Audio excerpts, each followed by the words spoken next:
Nous allons faire plusieurs lectures dans la parole de Dieu. La première lecture est dans la lettre aux Éphésiens, au chapitre 1er, les versets 1 et 2. Les deux premiers versets. Éphésiens 1, versets 1 et 2.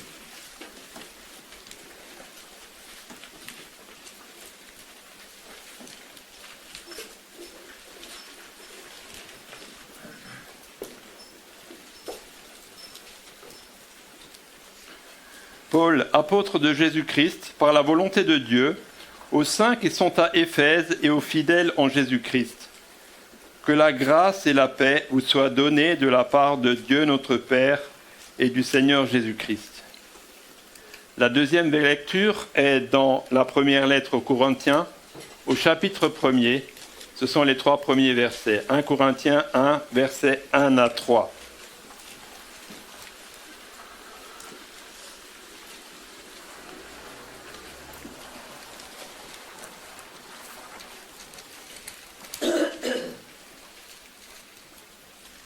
Paul, appelé à être apôtre de Jésus-Christ, par la volonté de Dieu, et le frère Sosthène, à l'Église de Dieu qui est à Corinthe, à ceux qui ont été sanctifiés en Jésus-Christ, saints par vocation, et à tous ceux qui invoquent en quelque lieu que ce soit le nom de notre Seigneur Jésus-Christ, leur Seigneur et le nôtre.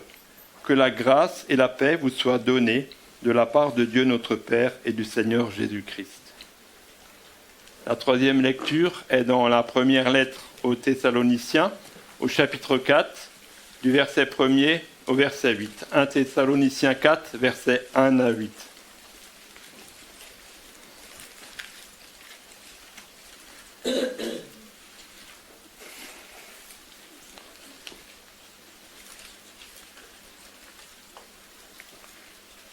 Au reste, frères, puisque vous avez appris de nous comment vous devez vous conduire et plaire à Dieu, et c'est là ce que vous faites, nous vous prions et nous vous conjurons au nom du Seigneur Jésus de marcher à cet égard de progrès en progrès. Vous savez en effet quels préceptes nous vous avons donnés de la part du Seigneur Jésus. Ce que Dieu veut, c'est votre sanctification. C'est que vous vous absteniez de la débauche, c'est que chacun de vous sache posséder son corps dans la sainteté et l'honnêteté, sans vous livrer à une convoitise passionnée, comme font les païens qui ne connaissent pas Dieu. C'est que personne n'use envers son frère de fraude et de cupidité dans les affaires, parce que le Seigneur tire vengeance de toutes ces choses, comme nous vous l'avons déjà dit et attesté. Car Dieu ne nous a pas appelés à l'impureté, mais à la sanctification. Celui donc qui rejette ses préceptes ne rejette pas un homme, mais Dieu, qui vous a aussi donné son Saint-Esprit. Et encore une lecture dans l'Évangile de Jean, au chapitre 17, du verset 6 au verset 19. Jean 17, verset 6 à 19. C'est la prière de Jésus peu avant sa mort. On appelle cette prière la prière sacerdotale. Jean 17, 6.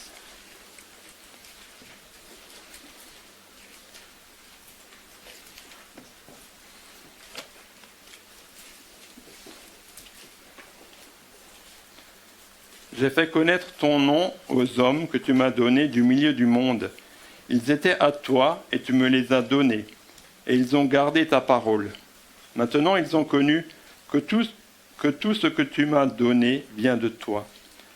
Car je leur ai donné les paroles que tu m'as données, et ils les ont reçues, et ils ont vraiment connu que je suis sorti de toi, et ils ont cru que tu m'as envoyé. C'est pour eux que je prie. Je ne prie pas pour le monde, mais pour ceux que tu m'as donnés, parce qu'ils sont à toi. Et tout ce qui est à moi est à toi, et ce qui est à toi est à moi. Et je suis glorifié en eux. Je ne suis plus dans le monde, et ils sont dans le monde, et je vais à toi. Père Saint, garde-les en ton nom que tu m'as donné, afin qu'ils soient un comme nous. Lorsque j'étais avec eux dans le monde, je les gardais en ton nom. J'ai gardé ceux que tu m'as donnés, et aucun d'eux ne s'est perdu, sinon le fils de perdition, afin que l'Écriture soit accomplie. Et maintenant, je vais à toi, et je dis ces choses dans le monde, afin qu'ils aient en eux ma joie parfaite. Je leur ai donné ta parole, et le monde les a haïs, parce qu'ils ne sont pas du monde, comme moi je ne suis pas du monde. Je ne te prie pas de les ôter du monde, mais de les préserver du mal. Ils ne sont pas du monde, comme moi je ne suis pas du monde. Sanctifie-les par ta vérité. Ta parole est la vérité. Comme tu m'as envoyé dans le monde, je les ai aussi envoyés dans le monde, et je me sanctifie moi-même pour eux, afin qu'eux aussi soient sanctifiés par la vérité. Jusqu'ici, notre lecture dans la parole de Dieu. Et avant la prédication, nous prions encore. Seigneur, nous te remercions pour ta parole, qui est la vérité que tu nous as donnée. Et c'est par ta parole que tu nous parles, que tu nous enseignes dans tes voies et que tu nous conduis. Et ce matin, alors que ta parole va nous être expliquée et prêchée, que tu ouvres nos cœurs, afin que nos cœurs ne restent pas fermés ni froids, mais que nous soyons touchés par ta grâce et que nous recevions cette parole comme venant de toi, pour que nous soyons transformés selon ta volonté, pour que nos cœurs soient façonnés comme le potier façonne l'argile, pour être plus conforme à Jésus-Christ. Seigneur, nous te prions pour que tu continues ton œuvre dans nos cœurs et que nous puissions vraiment rechercher la sanctification et la sainteté pour t'honorer, pour te glorifier. Nous te prions pour que tu sois avec Stéphane, que tu lui donnes l'onction d'en haut, que tu l'assistes pour prêcher ta parole et que vraiment cette parole transforme nos cœurs pour ta gloire. Dans le nom de Jésus, nous te prions. Amen. Amen. Les enfants peuvent maintenant aller à l'école du dimanche avec Claire et je laisse la place à Stéphane pour la prédication.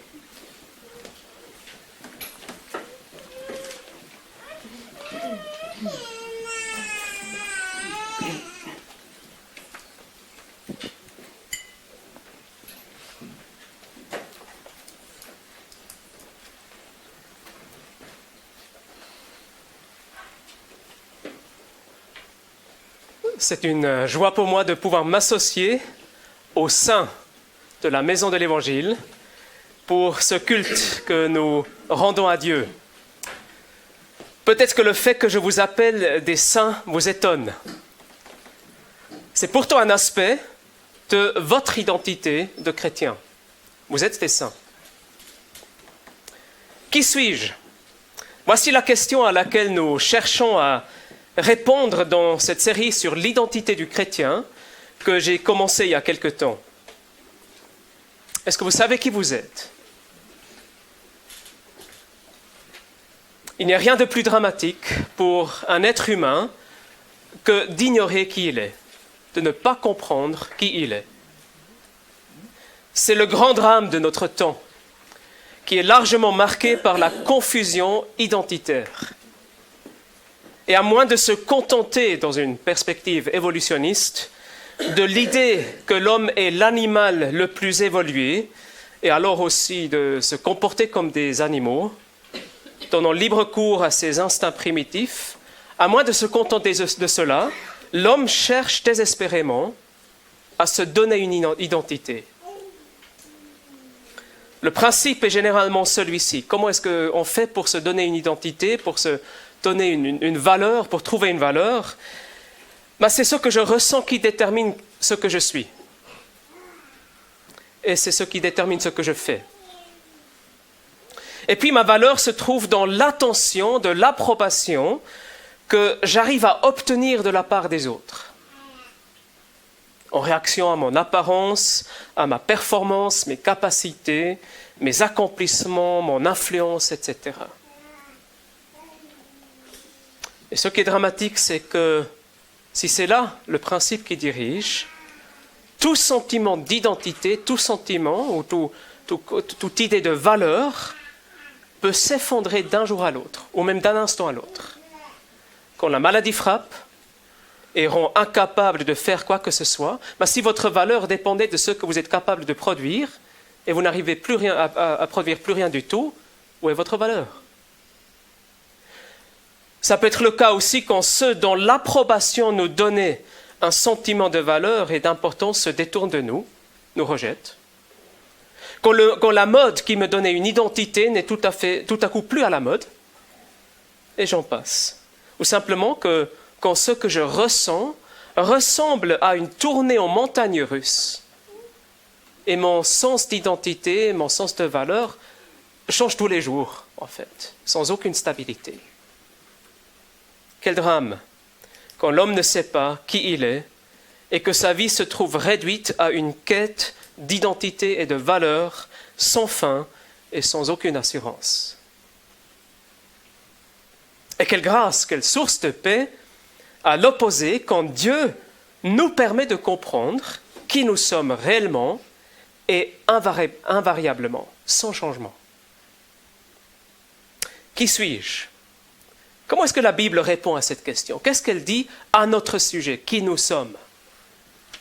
Si vous avez suivi cette série depuis le début, vous devez répondre à cette question en disant « Je suis une merveilleuse créature, faite, créée à l'image de Dieu. » D'ailleurs, que vous soyez chrétien ou non, ça vous concerne tous. Chacun d'entre nous est une merveilleuse créature créée à l'image de Dieu. Infiniment précieuse à ses yeux, avec une valeur inhérente, indiscutable et une glorieuse vocation. La vocation de refléter sa gloire dans ce monde. Vous devez aussi répondre à la question « Qui suis-je » en disant « Je suis en même temps, malheureusement, une créature déchue par nature, coupée de Dieu, vouée à une juste et éternelle condamnation. C'est ce que me vaut ma rébellion, mon péché contre mon Créateur.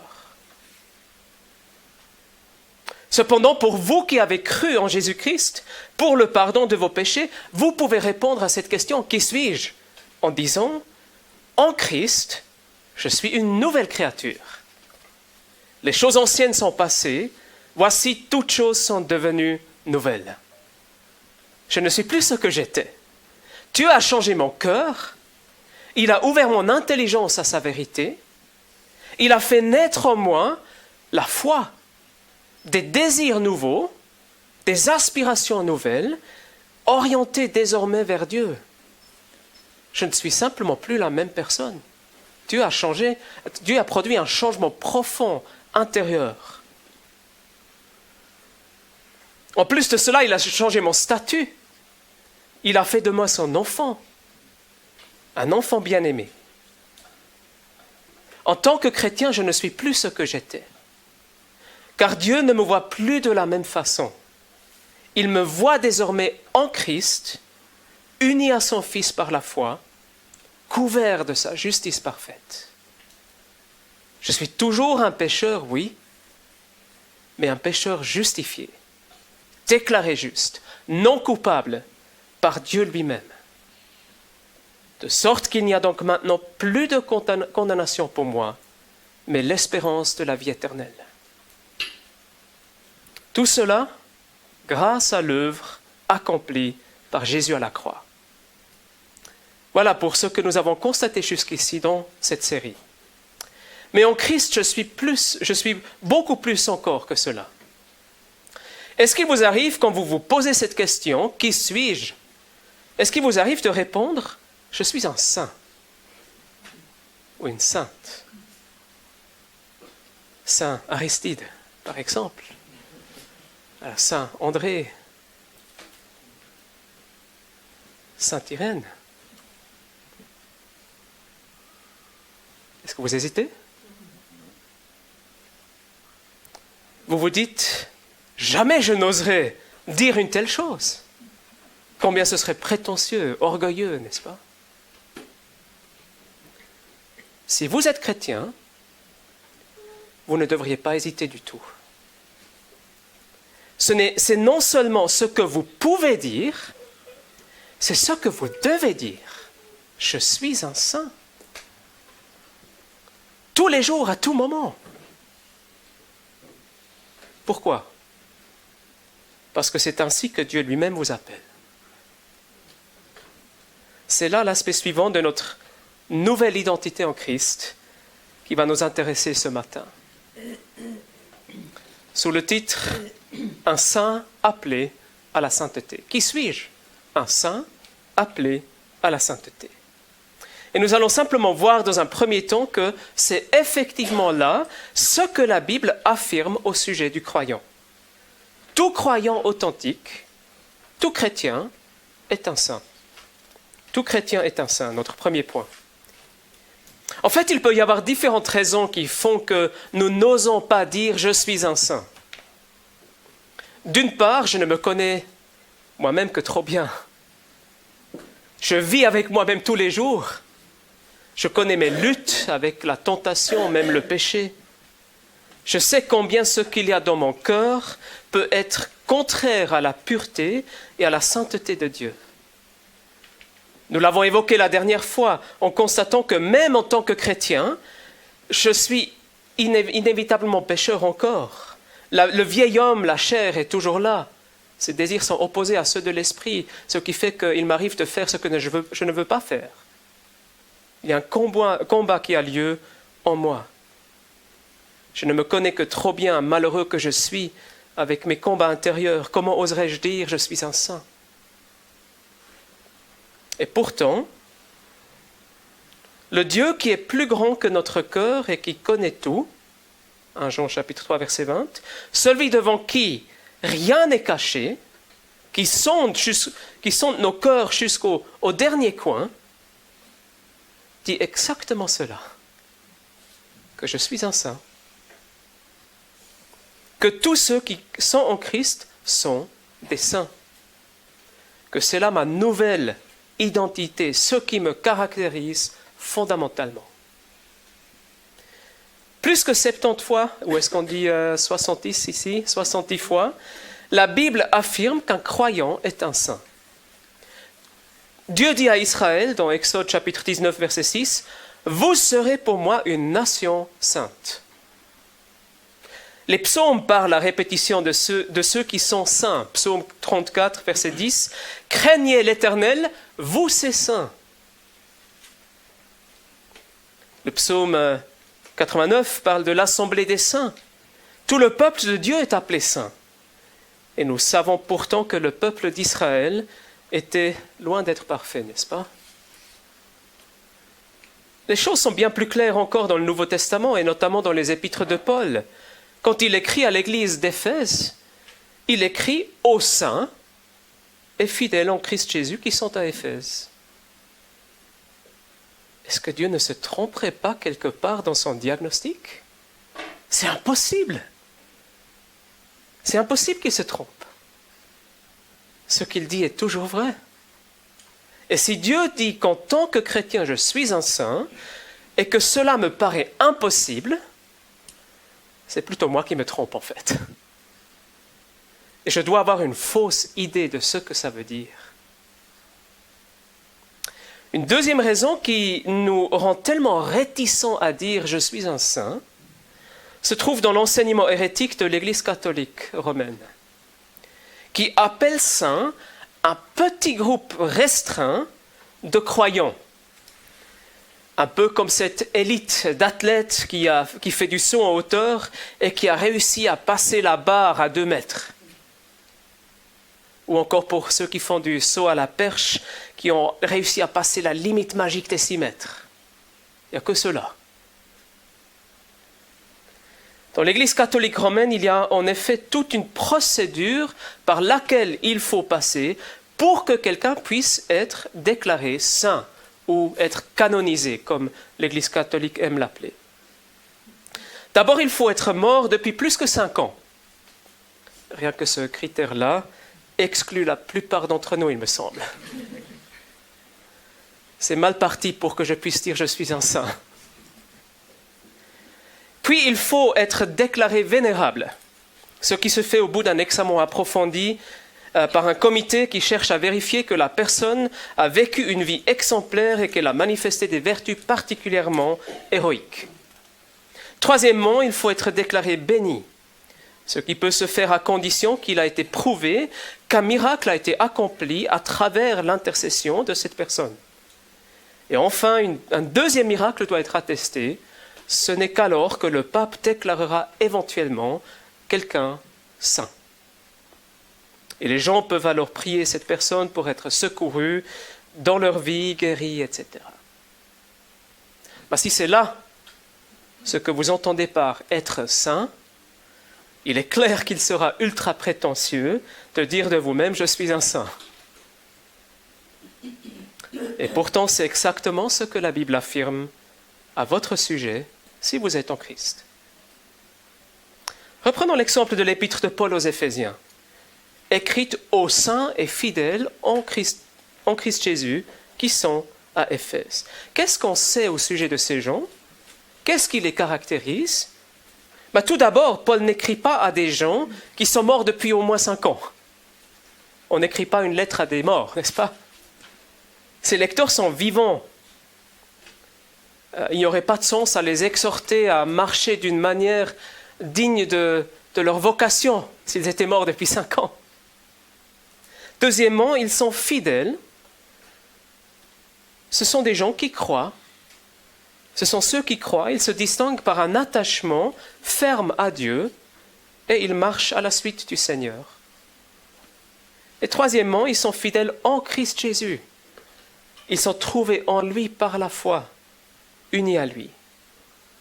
Mais à part ça, tout le reste de la lettre nous montre que ce sont des chrétiens tout à fait ordinaires. Pas une classe supérieure, pas une élite qui aurait réussi à passer la barre des 2 mètres ou les 6 mètres en saut à la perche. Pas une élite qui aurait rempli les critères examinés par un comité spécial de l'Église catholique romaine, mais des chrétiens comme vous et moi qui ont besoin d'être instruits, repris, encouragés, exhortés à progresser, etc. Cela sort très clairement de la lettre de Paul, que Paul leur adresse. Ce sont des membres de l'Église qui ont besoin d'être appelés à l'unité, à l'amour mutuel, à rejeter le mensonge, à cultiver des relations empreintes de fruits de l'esprit, chapitre 4, qui ont besoin d'être exhortés à marcher comme des enfants de lumière dans ce monde, chapitre 5. Ce sont des femmes qui ont besoin d'être rappelées de leur devoir de soumission à leur mari, des maris qui ont besoin d'être rappelés de leur devoir d'aimer leur femme comme Christ a aimé l'Église et s'est donné lui-même pour elle. Ce sont des enfants qui ont besoin d'être rappelés de leur devoir d'obéir à leurs parents, de les honorer. Ce sont des parents, particulièrement les pères, qui ont besoin d'être rappelés qu'ils ne doivent pas irriter leurs enfants, mais les élever en les corrigeant et en les avertissant selon le Seigneur. Ce sont des serviteurs qui doivent être rappelés de leur devoir de soumission à leur maître, et des maîtres qui ont besoin d'apprendre à traiter leurs serviteurs avec justice et grâce, et ainsi de suite. Bref, ce sont tout sauf des gens parfaits. Et ils sont appelés saints. Paul écrit aux saints qui sont à Éphèse. Même chose dans les épîtres aux Corinthiens. Paul, appelé à être apôtre du Christ Jésus par la volonté de Dieu, et le frère Sosthène, à l'église de Dieu qui est à Corinthe, à ceux qui ont été sanctifiés en Christ Jésus. C'est-à-dire à ceux qui ont été rendus saints par Dieu. Et cette église en particulier était connue pour ses problèmes. Il s'adresse à ceux qui ont été sanctifiés, donc qui ont été rendus saints par Dieu, alors que le reste de l'épître, c'est une grande épître de redressage, si vous voulez, de critique, ils sont repris. Il y avait là des frères qui se faisaient des procès devant les tribunaux des hommes. Il y avait là des problèmes tels que Paul est amené à leur donner des instructions essentielles sur la moralité sexuelle et la pureté. Et Paul les appelait malgré tout des saints, ceux qui ont été sanctifiés. Le Nouveau Testament ne laisse pas de doute sur le fait que tout chrétien est appelé un saint par Dieu. Que c'est là un élément essentiel de notre nouvelle identité en Christ. C'est pourquoi, si vous voulez honorer Dieu, par votre confiance dans la vérité qu'il révèle, non seulement vous pouvez, mais vous devez dire « Je suis un saint ». Il n'y a absolument rien de prétentieux à affirmer cela. Si nous hésitons à le dire, c'est simplement que nous avons à l'esprit une notion qui est différente de celle que la Bible nous enseigne. Alors laissons la tradition des hommes de côté pour nous attacher à la vérité de Dieu afin de comprendre ce que signifie réellement être un saint. Ce sera notre deuxième point. Ce que signifie être un saint. Être un saint n'est pas le privilège d'une classe supérieure de chrétiens, ça n'a rien à voir avec une élite, ça n'a rien à voir avec l'arrivée à la perfection, à la manifestation d'une vie particulièrement exemplaire, héroïque, voire même l'accomplissement de miracles. Être un saint, c'est tout d'abord ce que Dieu fait de nous. Laissez-moi vous illustrer ce que veut dire être saint.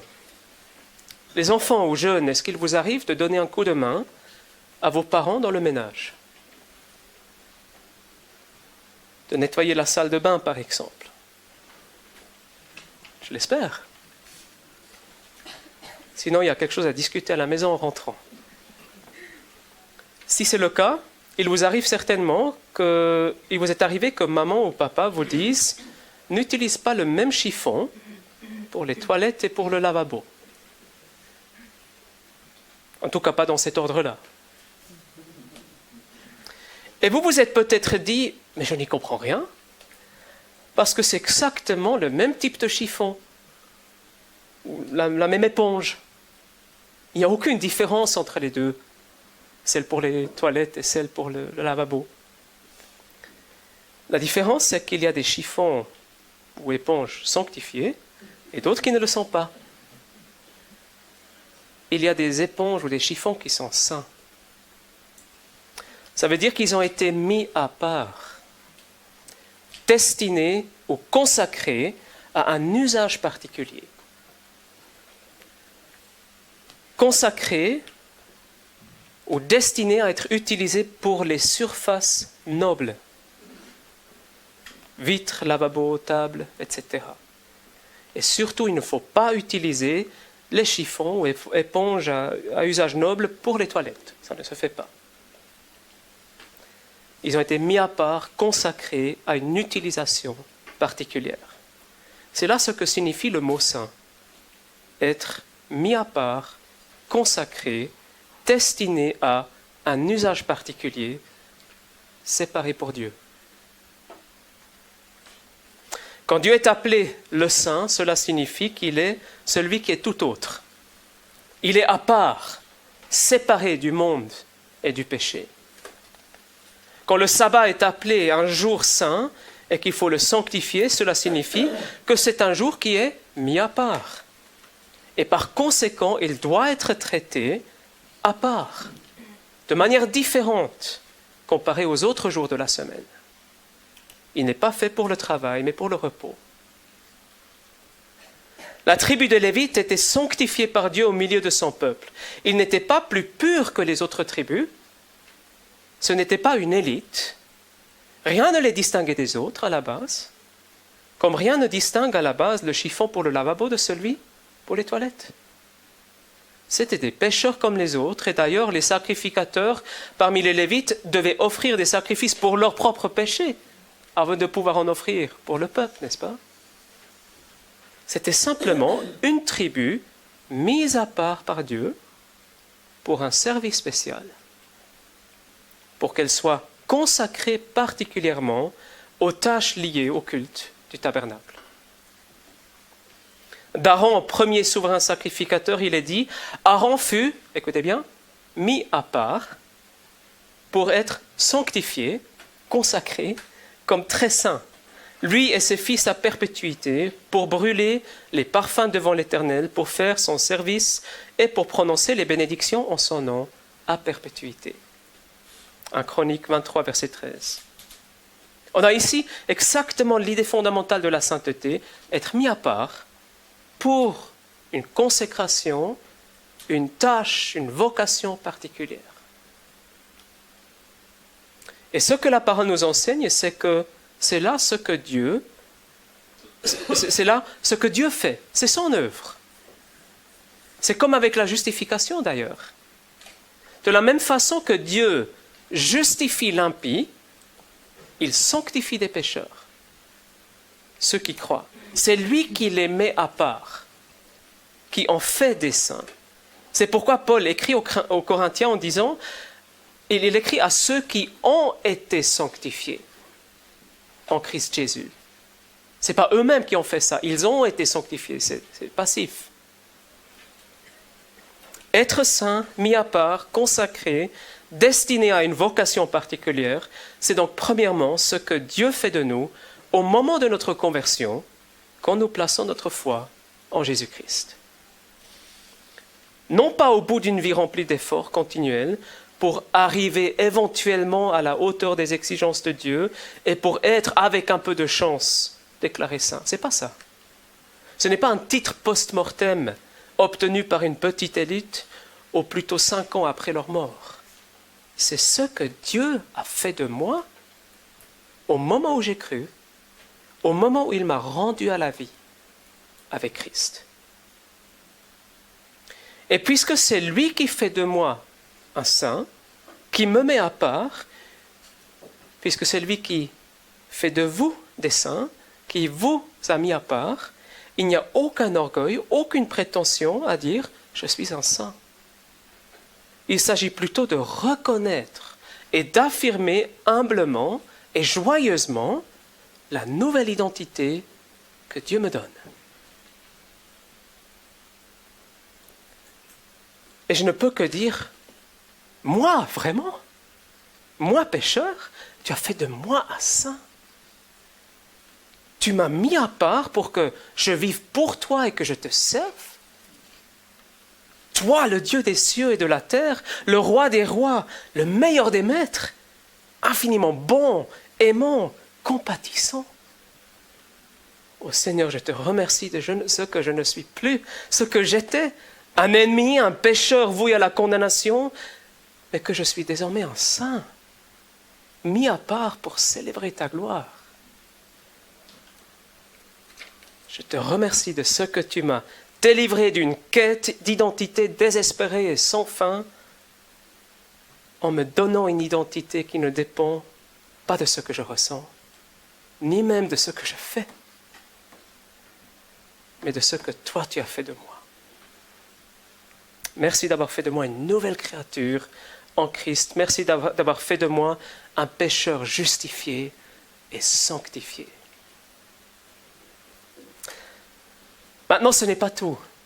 La Bible nous enseigne troisièmement qu'en tant que chrétien, je suis un saint qui est appelé à la sainteté. Un saint appelé à la sainteté.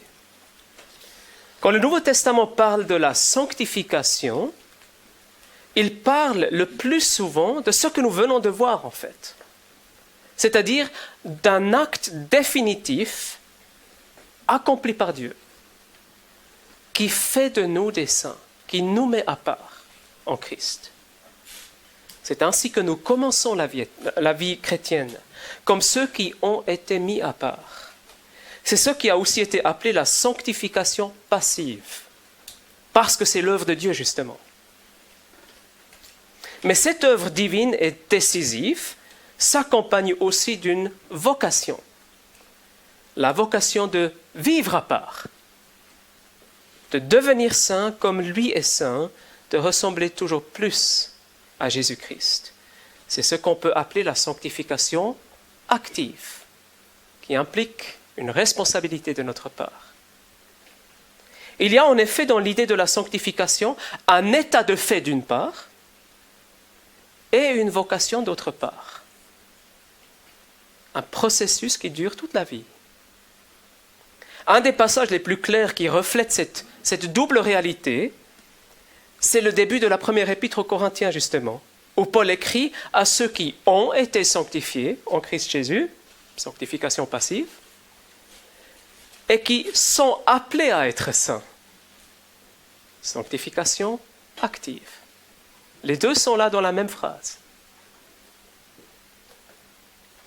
Nous trouvons un reflet de l'idée du processus de la sanctification, par exemple dans 1 Thessaloniciens 4, texte que nous avons lu, où Paul dit « Ce que Dieu veut, c'est votre sanctification. C'est que vous vous absteniez de l'inconduite, c'est que chacun de vous sache tenir son corps dans la sainteté et l'honnêteté, sans se livrer à une convoitise passionnée, comme le font les païens, qui qui ne connaissent pas Dieu. Car Dieu ne nous a pas appelés à l'impureté, mais à la sanctification. L'auteur de l'Épître aux Hébreux va jusqu'à dire « Recherchez la paix avec tous et la sanctification, sans laquelle personne ne verra le Seigneur. Veillez à ce que personne ne se prive de la grâce de Dieu, à ce qu'aucune racine d'amertume ne produise des rejetants et ne cause du trouble et que plusieurs n'en soient infectés. » Hébreux 12, versets 14 et suivants. La sainteté est donc à la fois un état de fait et une vocation. Quand on parle de la sanctification, elle consiste en quelque sorte à dire « devenez ce que vous êtes » ou « vivez conformément à ce que Dieu a fait de vous ». N'utilisez pas le chiffon mis à part pour les surfaces nobles pour nettoyer les toilettes. Ou pour le dire avec un langage biblique, ne livrez pas vos membres au péché. Maintenant, livrez vos membres comme esclaves à la justice pour aboutir à la sanctification. Romains chapitre 6, versets 13 et 19. Faites un bon usage de ce qui a été mis à part, consacré, séparé pour Dieu. Paul dit dans Éphésiens chapitre 2, verset 10, « Nous sommes son ouvrage. » C'est lui qui a fait de nous ce que nous sommes. Nous sommes son ouvrage. Nous avons été créés en Christ Jésus.